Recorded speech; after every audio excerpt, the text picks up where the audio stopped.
I'm Clara, 32, a stay-at-home mom. Let me tell you about the worst period of my life that began 2 years ago. It was a time when my world, already rocked by a tragedy, got hit by a betrayal so deep it almost broke me. Life back then was simple, revolving around my 4-year-old, Jamie, and my husband, Mark. Mark was always neck-deep in work, managing stuff for a company with branches everywhere. But the real anchors of my life were my in-laws, Sarah and John. They weren't just in-laws, they replaced my parents. It was during this period, my own folks died in a nasty car crash. It was a gut punch, the kind that leaves you gasping for air and struggling to stand. I was a mess, a complete wreck. That's when Sarah and John stepped in. They weren't just in-laws, they became my lifeline. "Clara, we're here for you, always," John had said, his voice steady but his eyes wet. He was a tough guy, but he had a heart of gold. Sarah was softer, always had a hug ready. "You're our daughter now, more than ever," she'd whisper as she held me while I sobbed. They helped with Jamie, took care of the house, basically kept me from falling apart. But just when I thought I'd hit rock bottom, life decided to throw me another curveball.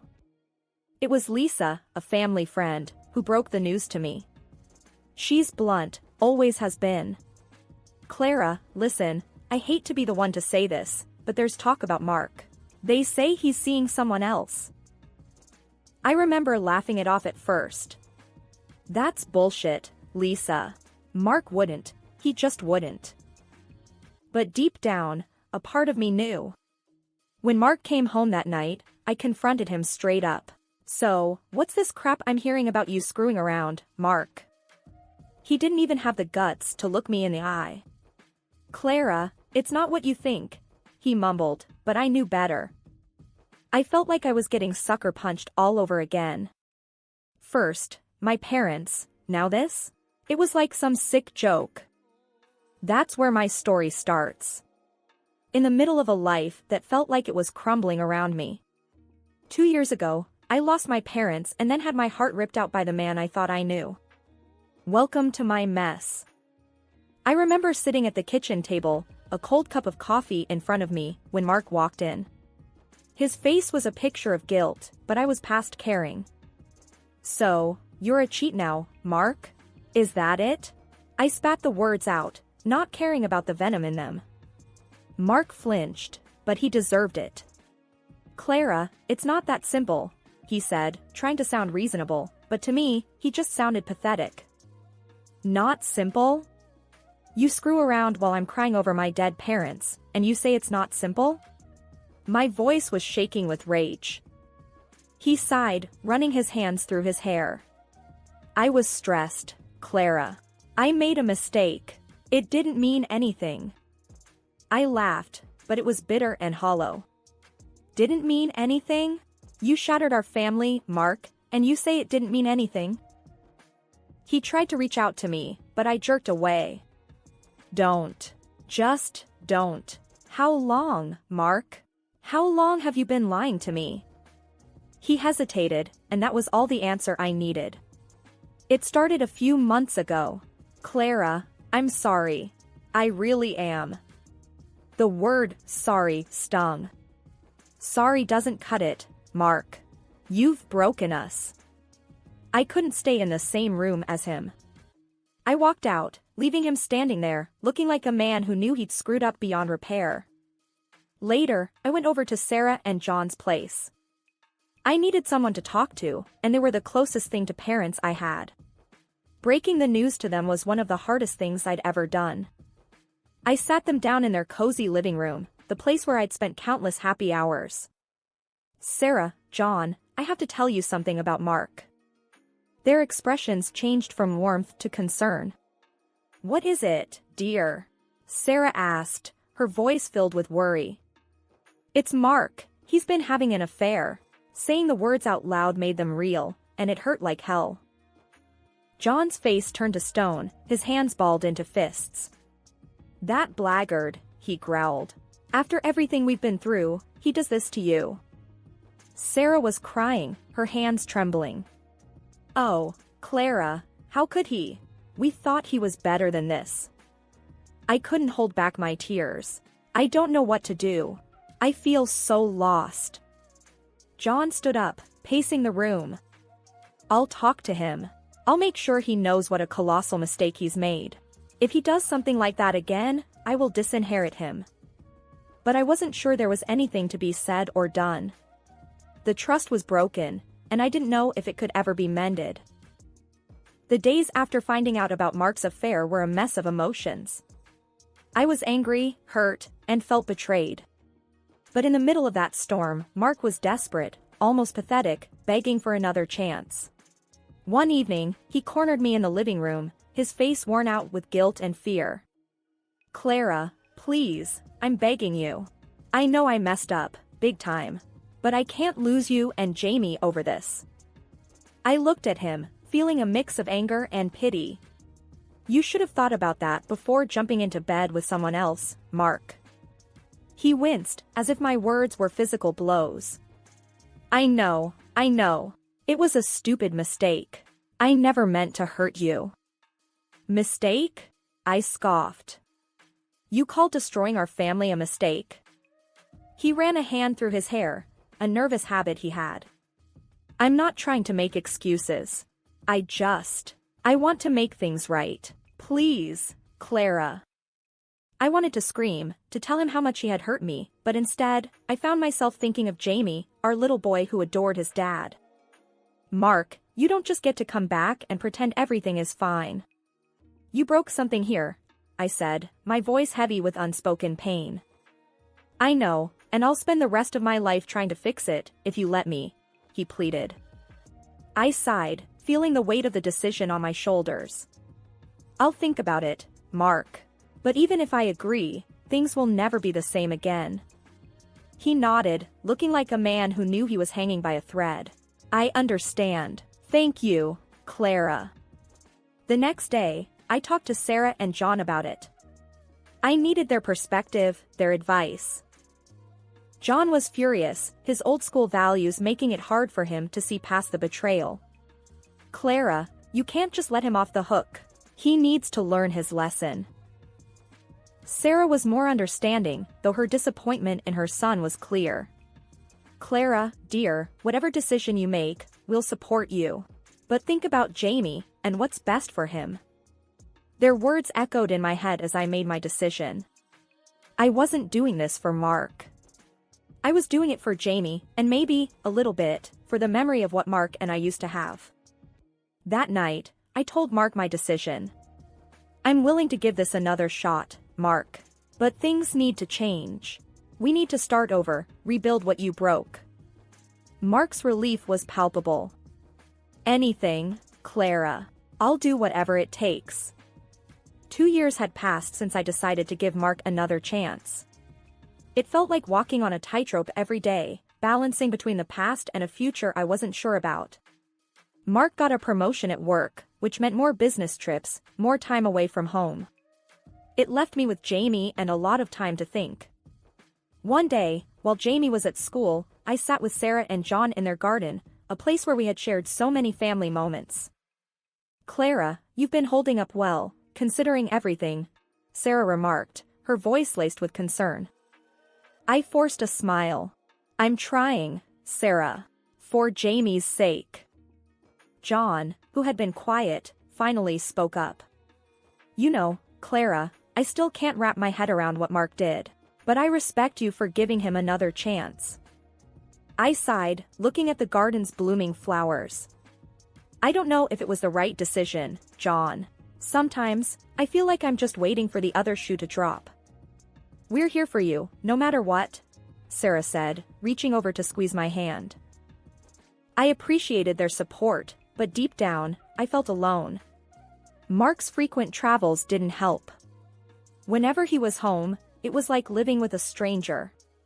We talked, but it was mostly about Jamie or mundane things.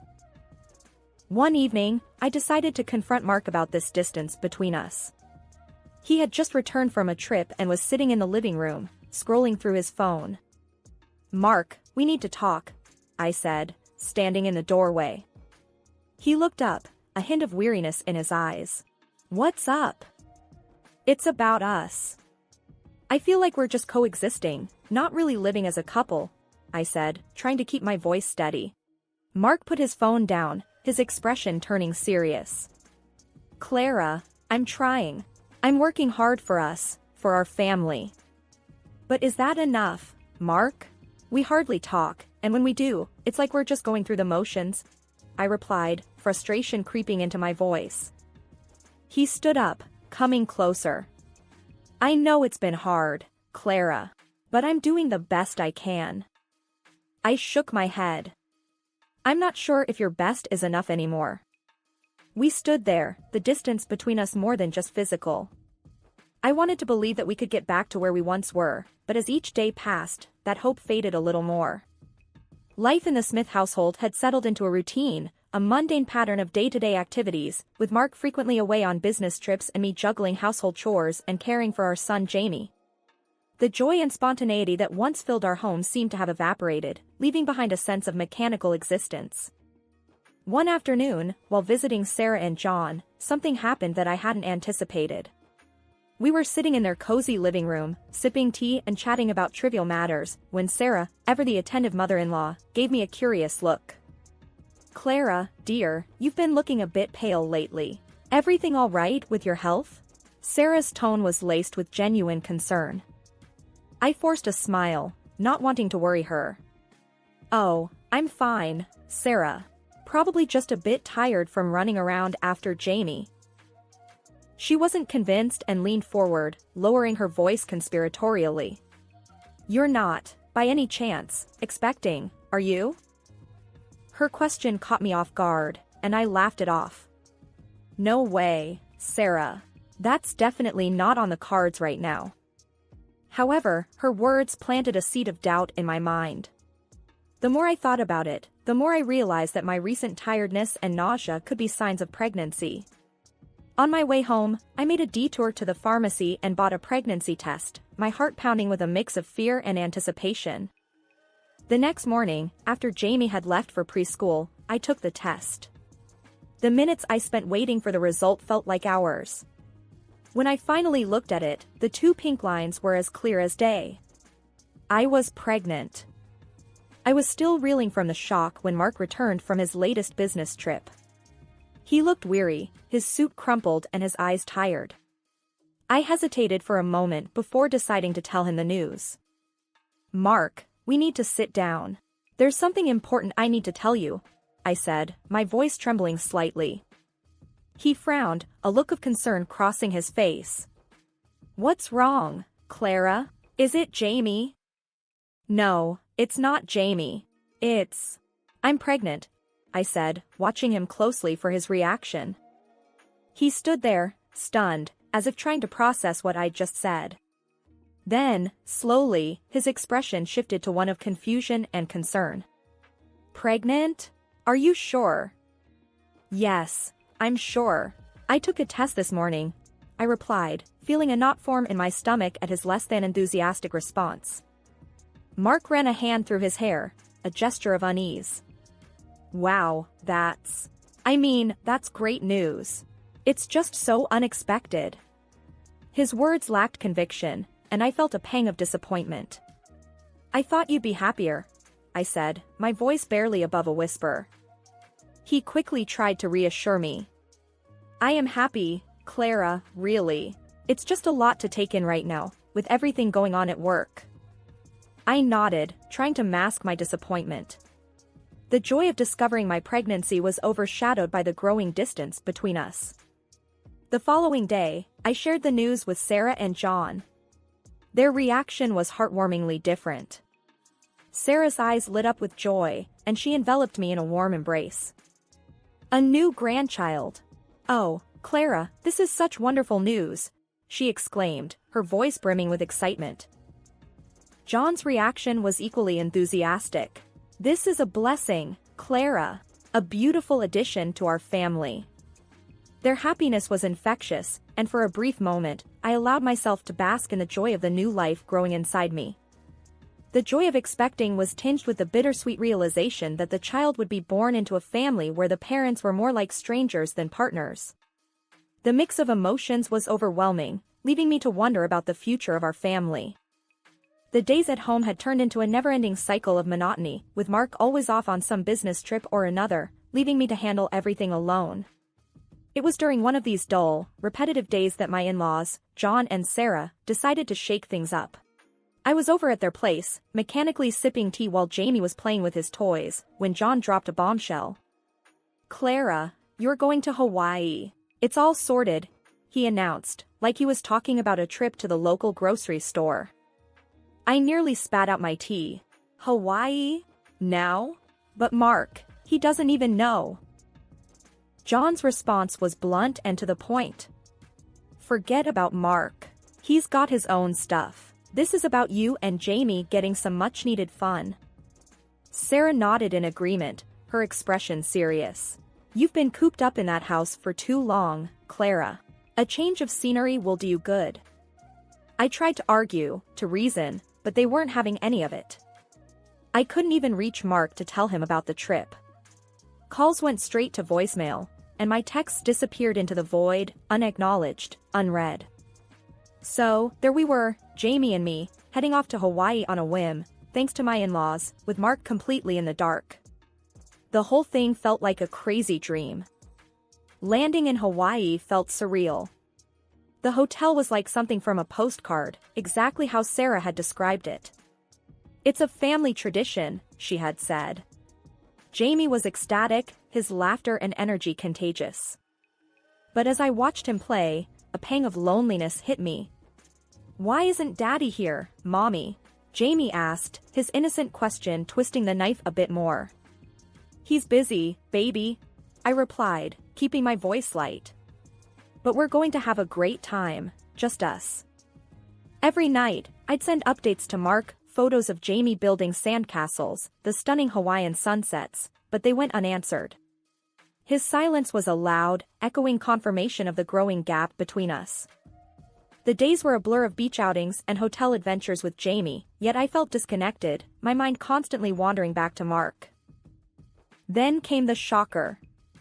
On our penultimate morning, I walked down to the hotel lobby, and there he was.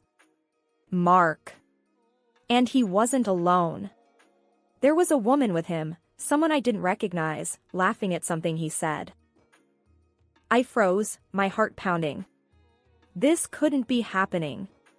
Not here. Not in the very place Sarah and John had cherished. The shock was like a slap in the face. I couldn't believe my eyes. The moment I saw Mark with that woman, my world stopped. Panic gripped me as I grabbed Jamie's hand, rushing him back to our hotel room. He was babbling about the pool and the fun he had, unaware of the storm brewing inside me. Once in the room, I quickly got Jamie settled with his favorite toys and stepped out onto the balcony, dialing a number with trembling fingers. "I need you here in Hawaii," I said, my voice barely above a whisper, trying to keep the desperation at bay. I spent the rest of the day on that balcony, like a sentinel watching over a battlefield. Below, Mark and his mistress were living it up, oblivious to the pain they were causing. My heart felt like it was being squeezed in a vice as I watched them laugh, touch, and share moments that were meant to be mine. That night, sleep was a stranger. My mind was a whirlwind of hurt and anger, replaying the scene over and over. The betrayal felt raw, cutting deep into the core of what I believed our life together was. The next morning, I left Jamie with the sitter and made my way to the hotel restaurant, where I saw Mark and the woman having breakfast, still in their little bubble. I marched up to them, fury coursing through my veins. "Mark, what the hell is this?" I demanded, my voice shaking with rage. Mark's head snapped up, and the color drained from his face. "Clara, this isn't what it looks like. Don't insult me. I'm not blind," I shot back, glaring at the woman beside him. She looked uncomfortable, fidgeting in her seat. "Who are you?" I asked her, my voice icy. She stuttered, her eyes darting between me and Mark. I'm Lisa, I didn't let her finish. "Well, Lisa, you've been sleeping with my husband. Congratulations." Mark tried to intervene. "Clara, please, let's not do this here." "Why not?" Mark. Afraid of a little scene? I challenged, my voice dripping with scorn. The woman, Lisa, quickly stood up, mumbling an apology before scurrying away. Mark reached out to me, his eyes pleading. Clara, I can explain. Please, just don't tell my parents. As if on cue, John and Sarah walked into the restaurant. Seeing the scene, they quickly pieced things together. Mark's face turned ashen. John's voice was cold and hard. What's going on here, Mark? Mark stammered. Dad, I can explain. Sarah looked from Mark to me, her expression one of shock and hurt. Clara, what's happened? I took a deep breath, the weight of the betrayal heavy on my chest. Mark's been having an affair. I caught them together. The words hung in the air, heavy with disappointment and pain. Sarah's hand flew to her mouth, her eyes brimming with tears. John's face was a mix of anger and disbelief. John was the first to speak, his voice laced with a bitterness I had never heard before. Enough of this nonsense, Mark. We're tired of your antics. You've pushed us too far this time. Sarah stood beside him, her expression one of utter disappointment. We've stood by you through everything, but this is unforgivable. Mark, looking like a deer caught in headlights, tried to appeal to them. Mom, Dad, please. But John cut him off.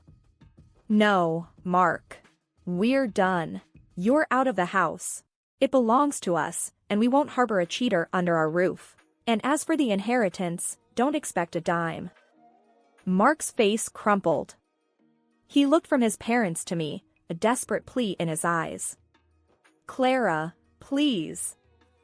I shook my head, feeling a strange mix of relief and sorrow. It's over, Mark. I'm filing for divorce. The trip back from Hawaii was a blur.